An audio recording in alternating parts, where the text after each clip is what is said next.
Hey guys, Ravedge here, and today is a little bit of a different, I guess you could say, series on my channel. As you saw with the title, this is going to be a Mistweaver, I guess, guide or overview. I've been messing around with Mistweaver for a couple weeks now, building up a set, and now I'm healing RBGs and just BGs with friends. And I've had a lot of people asking stream and questions online about what I think about it, am I switching to it, and whatnot, and I'm going to answer all that and then cover talents and glyphs in this video. I'm going to have this breakdown in a couple part series as well, so hopefully you'll enjoy it. Also, as stated at the top, this is going to be a prize video, so stick around to the end of the vid and I'll explain that there. So without further ado, sit back, relax, and enjoy the vid. Alright guys, now the first thing I'm going to talk about is the actual talents. Now, these are what I personally pick, and I'm going to explain why and then what I might change up for certain situations. I have researched a little bit, looked up some, 2400 RBG Mistweavers to see what's usable for this and that, so that might change, and I will talk about that more at that point. The first thing I'm going to talk about, though, is the level 15 tier, which is kind of your mobility. You have Celerity, Tiger's Lust, and Momentum. Now, I don't even use Momentum for Mistweaver, but I do use Tiger's Lust and Celerity. When you're doing BGs with friends or whatnot, and you just want to be more mobile, I feel Celerity is a really, really good one to use because of the simple fact that it reduces the cooldown on your roll by 5 seconds and gives it a maximum charge of 1 second. With me running with Chi Torpedo, I have 3 Chi Torpedoes, and they do quite a bit of healing. So I love having the mobility of it when I'm doing BGs with friends, etc., stuff like that, and it recharges so fast. That was me just rolling to use all the charges, and it was about 7-8 seconds before I have another roll. So if you're new to Mistweaver and you want the extra heal, go ahead and use Celerity because the extra charges and mobility are really nice. However, on a more serious note, I guess you could say, is with RBGs and a more serious PvP setting, if you're a confident Mistweaver and getting better at it, I would switch over to Tiger's Lust most likely because of the simple fact that it is a great escape tool for yourself, other people, and with flag carriers and RBGs, it's really good to be able to give them a boost to get out of a sticky situation. Just being able to help peel is that much better. So Tiger's Lust might be one you switch out. I switch between these two pretty much every other day, just messing around. The next tier is the level 30 tier, which is our heals. We have Chi Wave, Zen Sphere, and Chi Burst. Now, me personally, I have switched between Chi Wave and Zen Sphere, but overall, Chi Wave is dominant in my mind. It's such a strong heal, and being able to throw that into a team fight in an RBG, or just BGs, just whoever, say the flag carrier with a bunch of people near him, it does a lot of healing, and it doesn't cost any chi, and it's only a 15-second cooldown. So I love using Chi Wave for that, and I feel it's just a stronger heal altogether. The next tier is the level 45 tier, which is kind of our Chi generation, and we have Power Strikes, Ascension, and Chi Brew. Now, I switch between these two depending on what I'm doing. The main reason for that is a lot of, I guess you could say, higher rated, actually really geared out Mistweavers, I see a lot of them using Chi Brew, and it's because Uplift is such a strong heal. Having the extra Chi on demand can really save or break a fight, honestly. It's too strong to pass up, but I feel with me still learning, having the extra mana and the extra Chi, because I don't use my Chi quick enough like I should, I'm still learning. This is what I would say go with beginners, is get Ascension. You're getting 15% extra mana, so that's why I have 351,000 mana compared to 300,000. It's a good beginner spell, or talent, I guess you could say, for Mistweaver. I like using it, but I do switch up to Chi Brew, and I'm trying to get better at using it. But till I'm comfortable with just Mistweaver altogether, I'm going to stick with Ascension. The level 60 tier is, I guess you could say, our peeling tier, our defensive tier. We've got Ring of Peace, Charging Axewave, and Leg Sweep. Now, all of these have their own unique parts to them, but the main reason I am using Ring of Peace over Charging Axewaves and Leg Sweep, well, not the main reason, but one of the biggest reasons, is because of the simple fact that their lag can really mess it up. If you get a lag spike, any latency, whatnot, Leg Sweep, you can be right next to a person, like here, to this stone, and Leg Sweep, and they won't get stunned. Just because either they're lagging, you're lagging, or a little bit of both. The same goes with Charging Axewave. Since that's a skill shot, you have to aim you can miss easily just because whether people outskill you and move at the last second or if they got lag in their favor.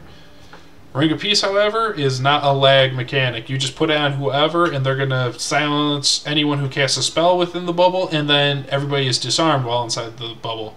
This is a great peel for flag carriers and yourself and other healers, anyone in a BG.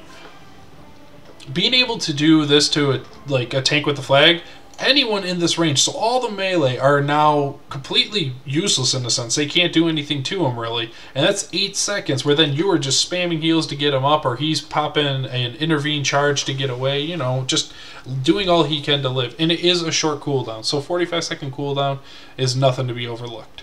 So that is why I use Ring of Peace. The level 75 tier, I guess you could call this more of our defensive tier, is Healing Elixirs, Dampen Harm, and Diffuse Magic. Now, I would normally just either use Diffuse Magic or Healing Elixirs, but the main reason I'm using Diffuse Magic is because you're a Mistweaver, you're healing. You are healing a lot. You are AoE healing a lot, too. Having Healing Elixirs, you're never going to... Well, I won't say never. You could probably use it for needing the extra heal randomly, but overall, I love having Diffuse Magic. I'm able to tank melee a lot better than I am spellcasters. But the fact of the matter is, in RBGs, I'll be healing, doing great, keeping everyone up, and then they'll get smart and switch to me, and they will just blow everything into me, spellcasters. If I didn't have Diffuse Magic, I would pretty much die instantly sometimes. I am not full tyrannical as a Mistweaver, so that is a big part of it. So Diffuse Magic, minute and a half cooldown, reduces all spell damage taken by 90% and clears all magical effects on you. Within 40 yards for 6, it's a 6-second buff too. So 6 seconds of 90% less magic damage. I'm able to heal up and then usually get peeled at that point or escape on my own. So that's why I like to use Diffuse Magic. Level 90 tier is Rushing Jade Wind, Invoke Zoom the White Tiger, and Chi Torpedo. Now, in arenas, I sometimes see Mistweaver use Invoke Zoom the White Tiger because it does add some damage. It does do AoE healing because the damage it's doing. However, I love to use Chi Torpedo because not only does it do damage, it also heals, and it heals quite a bit. And if you're using this partnered up with Celerity, it becomes kind of OP because it doesn't cost any mana, and you're healing for a 64k crit right there, a 32k heal, and then another 32k heal. That's 120,000 plus healing right there to everyone you hit. So if your team is like, say my whole team is all just clumped up right here, and I roll through and hit 4 people, I just healed 4 people for either 64k or 32k, depending on if it crits or not. So that is a huge heal, and it does damage as well. So, you know, you're helping kill a target and whatnot. So as in the talents, I like to run these. These are what I'm generally running. Now, if you are new to Mistweaver, I would say use Celerity, Ascension, and Chi Torpedo for sure. The fact that Chi Torpedo and Celerity go so well together is amazing. It just can make your life that much easier in BGs until you're getting better with the mechanics and surviving and stuff like that.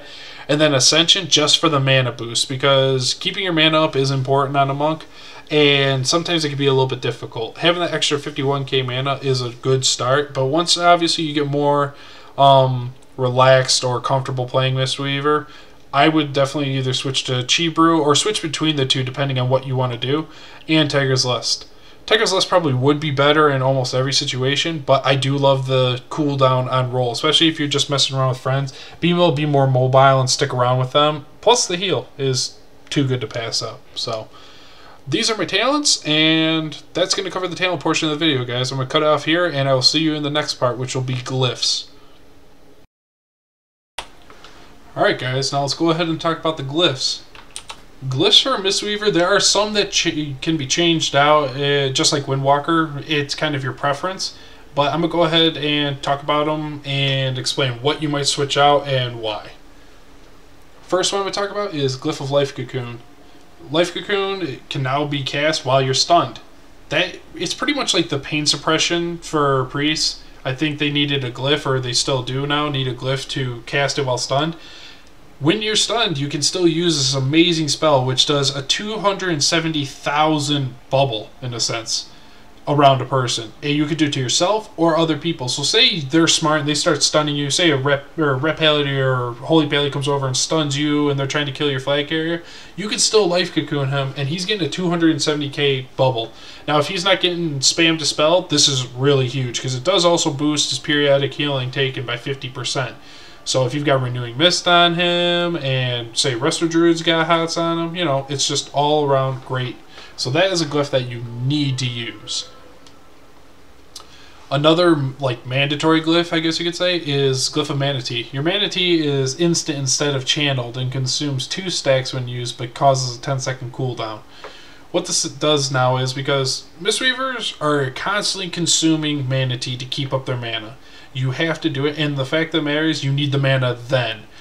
10-second cooldown on it really in a BG is not that bad because you're not going to necessarily get a stack of Manatee, let alone 2 stacks of it within 10 seconds. So you want the mana now, you need to use this glyph altogether. It's too good to pass up, and quite frankly I think it's what makes us that much more mana efficient in BGs and RBGs. So I love using Glyph of Manatee for that, absolutely. This last spot, I guess you could say, is glyphs that could switch around. Some people in arenas will run Glyph of Paralysis because, you know, remove dots. So say you're running with Shadow Priest or Fire Mage or Warlock or even Rogues with some bleeds up. Having Paralysis is able to, you know, CC and not have to worry about that. I use with BGs and RBGs Glyph of Renewing Mist. So I've seen some monks use it and some monks don't. But the fact of the matter is, I do love the fact that it bounces to the furthest person 40 yards away, etc. So the more I'm spamming my Renewing Mist, the more it is spreading out in a team fight. And the fact of the matter is, Uplift will just heal everyone with Renewing Mist. So if I'm able to spread it out and heal more of a wider spread, I feel it's much better to have, especially with BGs, because not always are you clumped up as one tight group. So that's, I would either switch out Glyph of Renewing Mist and Glyph of Paralysis. I don't think Surging Mist was ever used. It no longer requires the target, instead heals the lowest health target. Yeah, I think that was used for like just raids, so disregard that. But yeah, either for sure mandatory ones as in the major glyphs, you need Glyph of Life Cocoon, Glyph of Manatee, and then either Renewing Mist or Paralysis. That one is your choice. As in minor glyphs, these aren't really that important. I like to run Glyph of Zen Flight so I can just escape people when I need to. The next one is Glyph of Jab. I like to keep my weapon on my back, so I just use my fists. So that's just personal preference. But then also Glyph of Blackout Kick. As a Mistweaver, or sometimes referred to as Fistweaver, you can heal from damage you do. Especially with new mechanics and whatnot, you can do Blackout Kicks for healing quite a bit and do an okay amount of damage. So me always doing 20% extra damage on it is really nice. So I wouldn't say this is mandatory, but I do see most Mistweavers running it, and really I would say Mistweavers altogether are more major glyph based compared to minor. Minor is just stuff you want on your own. So that's going to cover glyphs, guys, and I'm going to wrap it up here, but I will have a couple announcements and then obviously the prize part at the end of the video, so stick around for that part. See you there. Alright guys, now before I wrap up this vid, I'm going to go ahead and do a couple announcements and then instructions for how to enter for the prize. First thing is, I know that this is Mistweaver and not Windwalker. I am not giving up on Windwalker. I'm just messing around with Mistweaver, enjoying all aspects of the monk class, and quite frankly, I'm finding out their strengths and weaknesses and how I'm going to be able to utilize them in BG's arenas as a Windwalker as well. So one of the best ways to defeat your enemies is know all their weaknesses. So playing the other classes, knowing their spells, etc. Cooldowns too, that's a big one as well. So I'm not giving up on the Windwalkers, don't think I am. I'm going to have some Windwalker footage later on in this week as well, so be sure to check back for that. Also, make sure you're following, if you want to be in the streams or know when I'm streaming, follow the Facebook page and follow me on Twitch, because you get updates, and I do put up a video every day saying I'm streaming at this time, etc. blah, blah, blah. So I'm streaming earlier in the day. Hopefully I can see a lot more of you there. I've seen a lot of EU players, and I'm having a lot of fun doing it. So that's... I'm sticking with Windwalker, streaming, and then the prize. Okay. To enter or qualify for the prize, you have to do a couple things for me. First thing is subscribe to my channel, like this video, and then comment below. The comments is the key part, because that's how that's gonna be like your ticket. So just comment, say anything, and I will, in a week from when this vid is live on YouTube, I will go through, do the random number generator, pick out the winner, and then announce in my next vid. Your next question might be, what is the prize? The prize is going to be, once again, either WoW Game Time or League of Legends Riot Points. It will be 100% up to the winner, so just enter, and if you win, we'll go from there. I will contact you, and we'll take care of it. So, that being said, if you did like what you saw, please like, favorite, and subscribe. I greatly appreciate it. And this is Ravedge saying, thanks for watching, and I hope to see you in the BGs.